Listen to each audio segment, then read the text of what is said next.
Assalamualaikum warahmatullahi wabarakatuh. Perkenalkan, nama saya Rauda, angkatan 15 kelompok 4 yang akan mempresentasikan tugas analisis isu efektivitas kinerja di bidang pelayanan kefarmasian.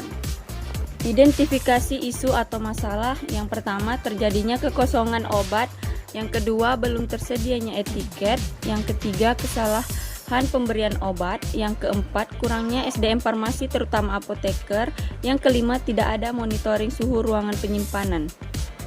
Baik, dari identifikasi isu atau masalah di atas yang telah diidentifikasi ada 5, kemudian dianalisis dengan USG, di mana USG ini yang pertama urgensi, seberapa besar suatu isu harus dibahas, dianalisis dan ditindaklanjuti.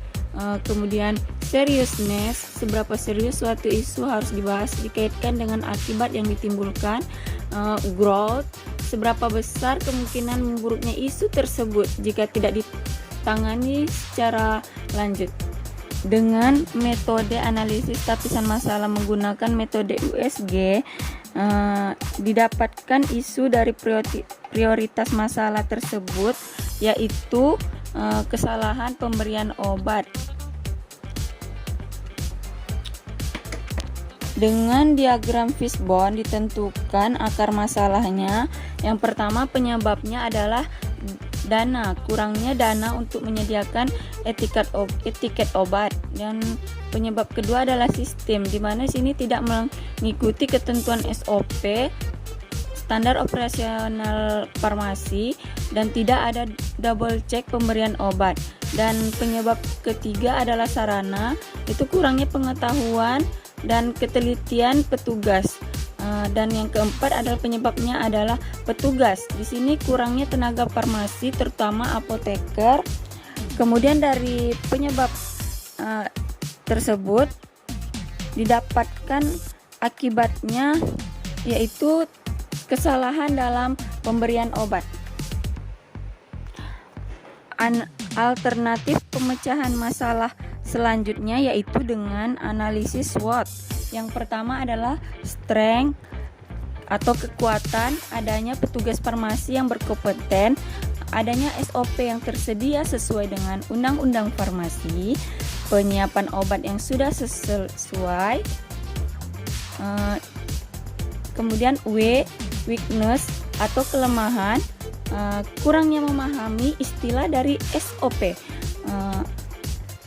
Selanjutnya opportunity atau peluang, mengikuti pelatihan kefarmasian, studi banding ke puskesmas lain yang sudah baik pelayanannya. Yang terakhir adalah threat atau ancaman, kurangnya ketelitian petugas farmasi, pemberian informasi obat yang tidak lengkap, bahkan bisa terjadi efek samping obat yang tidak diinginkan. Analisis tapisan masalah, maka didapatkan isu kesalahan pemberian obat. Alternatif penyelesaian masalah 1, adanya apoteker yang lebih memahami SOP, tahapan setiap alternatif. Yang pertama, dapat dilakukan screening resep dokter jika tidak jelas, atau cross check pemberian obat sebelum pemberian obat. Hasil yang diharapkan, obat diberikan sesuai dengan dosis.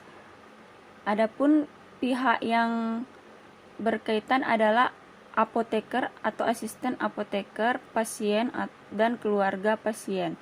Yang kedua, alternatif penyelesaian masalah, disediakannya etiket, maka mempermudah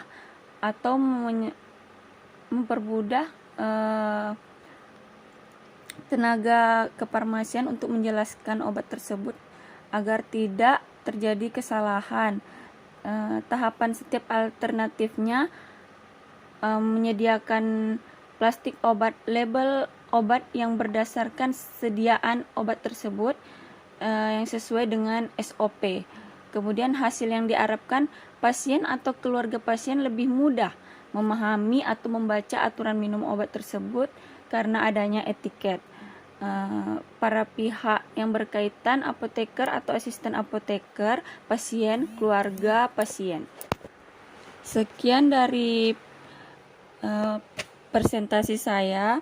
Wassalamualaikum warahmatullahi wabarakatuh.